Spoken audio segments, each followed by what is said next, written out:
నీ కోపము పాపానికి దారి తీయక ముందే నీ తలకెక్కిన కోపాన్ని సూర్యుడు అస్తమించినట్లుగా కిందికి దింపేయి. కోపంతో అన్నమాటని, విడిచిపెట్టిన బాణాన్ని ఎవ్వరూ ఆపలేరు. తీరా అవి మిగిల్చేది గాయాలే. కోపతాపాలతో ఆరంభమయ్యేవన్నీ కూడా సిగ్గు, అవమానంతో ముగుస్తాయి.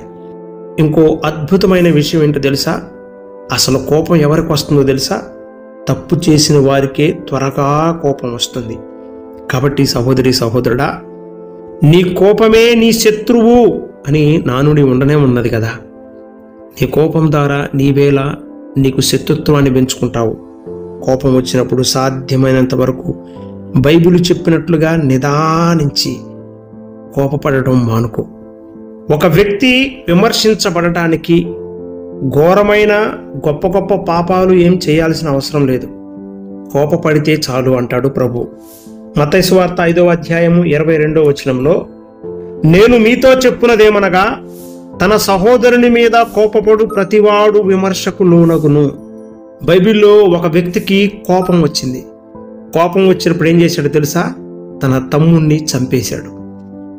ఎస్, మనందరికీ తెలుసు, మొట్టమొదటి నరహంతకుడు కయ్యను. కయ్యను కోపంతో హేబేలును చంపాడు. కోపానికి అడ్వాన్స్డ్ స్టేజ్ ఏంటో తెలుసా? నరహత్య. అందుకే భక్తుడు అన్నాడు, కోపపడుడి కానీ పాపము చేయకుడి అని చెప్పాడు. మామూలు వ్యక్తుల కన్నా కోపం అధికంగా ఉన్నవారి అనారోగ్య శాతం 4 రెట్లు ఎక్కువని, కోపగ్రస్తుల వయోపరిమితి కూడా తక్కువని ఆరోగ్య శాస్త్రం చెప్తుంది. మీరు మనసారా నవ్వితే 17 కండరాలు ఉత్తేజం పొందుకుంటాయి. అదే మీరు కోపపడితే 43 కండరాలు డ్యామేజ్ అయిపోతాయి. కోపపడడం ద్వారా, కోపపడినప్పుడు శరీరం ఎంత ఒత్తిడికి గురవుతుందో మీరు తెలుసుకుంటే ఇక ఎన్నటికీ కూడా కోపపడరు.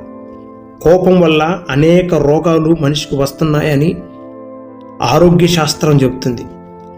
కోపం రావడానికి అనేక కారణాలు ఉండి ఉండవచ్చు, కానీ క్షణిక కాలపు కోపం తీరని నష్టాన్ని కలుగు చేస్తుందని మర్చిపోవద్దు. ప్రశాంతంగా ఉన్నప్పుడు మీరు ఎంత అందంగా ఉంటారో తెలుసా? అదే కోపపడినప్పుడు మీకంటే గొప్ప అందహీనులు ఈ ప్రపంచంలో ఇంకెవ్వరు ఉండరు. ఒకసారి నీకు కోపం వచ్చినప్పుడు ఒక ఫోటో దిగి చూడండి, నీ ముఖాన్ని నీవే చూసుకోలేవు. ఎవరి మీదైనా కోపం వస్తే మీరు ఈ పని చేయండి. అబ్రహాం లింకన్ గారి దగ్గర ఒక వ్యక్తి యుద్ధ కార్యదర్శిగా పనిచేసేవాడు. అతడు బహునోటి దురుస్తనం కలిగినవాడు. అతని పేరు ఎడ్విన్ స్టాంటన్. తనని నిర్నిమిత్తముగా ఆర్మీలో ఉన్న ఒక అధికారి ఎవరో ఏదో అన్నారని తెలిసి బహు ఆవేశంగా అబ్రహాం లింకన్ దగ్గరకు వచ్చి ఫిర్యాదు చేశాడట. అందుకు అబ్రహాం లింకన్ గారు ఆయనకు ఒక సలహా ఇచ్చాడు. నిన్ను నిందించిన ఆ వ్యక్తి పట్ల నీకు ఎంత కోపం ఉందో, ఎంత భయంకరంగా అతన్ని తిట్టాలనుకుంటున్నావో అదంతా ఒక పేపర్లో రాయి అని సలహా ఇచ్చాడట. ఎంతో ఆవేశంతో ఊగిపోతున్న ఎడ్విన్ తనలో ఉన్న కోపాన్ని, ఆవేశాన్ని ఆ పేపర్ మీద వెళ్ళగక్కున్నాడట. అది రాసిన తర్వాత కాస్త రిలీఫ్గా కనిపించిన ఎడ్విన్ని చూచి, ఇప్పుడు ఈ లెటరు ఏమి చేస్తావు అని అడిగాడట అబ్రహాం లింకన్ గారు. ఇంకేం చేస్తాను, ఈ లెటరు ఆ ఆర్మీ ఆఫీసర్కి పంపిస్తానని ఎడ్విన్ జవాబిచ్చాడట. నో, నీకున్న కోపాన్ని ఆ కాగితంలో కక్కేశావు. ఇంకా కోపం దేనికి? తీసుకెళ్ళి ఆ కాగితాన్ని కాల్చివేయి.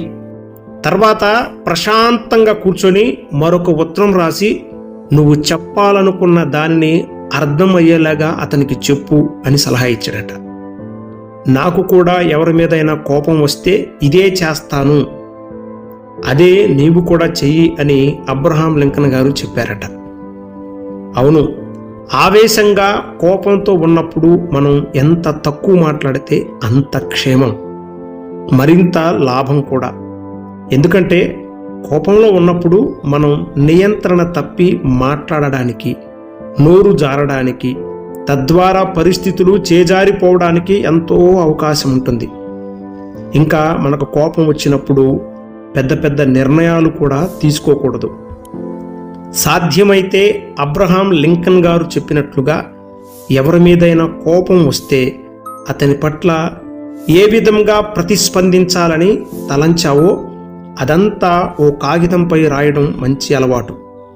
కోపం తగ్గిన తర్వాత ఒకవేళ ఆ కాగితం మీరు మళ్ళీ చదివితే నేనేనా ఇది రాసింది అని నువ్వు నవ్వుకున్నా ఆశ్చర్యపడాల్సిన అవసరం లేదు. నరుని కోపము దేవుని నీతిని నెరవేర్చదు అని బైబిల్ సెలవిస్తుంది. యాకోబు పత్రిక 1వ అధ్యాయము 19-20 వచనాలు చూస్తే కోపించుటకు నిదానించవలెను అని బైబిల్ సెలవిస్తుంది. ఎస్, మనం వినుటకు వేగిరపడాలి, కోపించుట యందు నిదానించాలి, నిదానించి ఆలోచించాలి. ఇలా మనం కోప్పట్టడం వల్ల జరిగే పరిణామాలు ఎలా ఉంటాయి, జరగబోయే పరిణామాల వలన మనకేదైనా నష్టం వస్తుందా అని మనం ఆలోచించుకోవాలి. చాలామంది కోపపడటం వలననే వారి ఉద్యోగాలు పోగొట్టుకుంటున్నారు. చాలామంది కోపపడటం వలనే వారి కుటుంబాలు కూలిపోతున్నాయి. చాలామంది కోపపడటం వలననే వారు ప్రమోషన్, ఇంక్రిమెంట్ను పోగొట్టుకుంటున్నారు. కొందరైతే వారి జీవితాలనే పోగొట్టుకుంటున్నారు. కాబట్టి మనకు కోపం వచ్చినప్పుడు ఏం చేయాలో తెలుసా? సాధ్యమైతే అంకెలు లెక్క పెట్టాలి. 1 నుండి 10 అంకెలు లెక్క పెట్టడం ద్వారా మనం కొంతవరకు కోపం నుండి ఉపశమనాన్ని పొందుకోవచ్చు. ఇంకా కోపం తీరకపోతే ఆ కోపానంతా అబ్రహాం లింకన్ గారు చెప్పినట్లు పేపర్ మీద రాసి దాన్ని కాల్చివేయాలి. నేనైతే నాకు కోపం వచ్చినప్పుడు మౌనంగా కూర్చొని మనసులో స్తుతి స్తుతి స్తోత్రం స్తోత్రం అని దేవుణ్ణి ఆరాధన చేస్తూ ఉంటాను. మీరు కూడా ఈ రోజు నుంచి ఒక గొప్ప నిర్ణయం తీసుకోండి. మీకు కోపం వచ్చినప్పుడు ఆ కోపాన్ని ప్రదర్శించొద్దు. నిదానించి ఆలోచించి ఒకసారి దేవుని సన్నిధిలో స్తుతి స్తోత్రం చెప్పండి.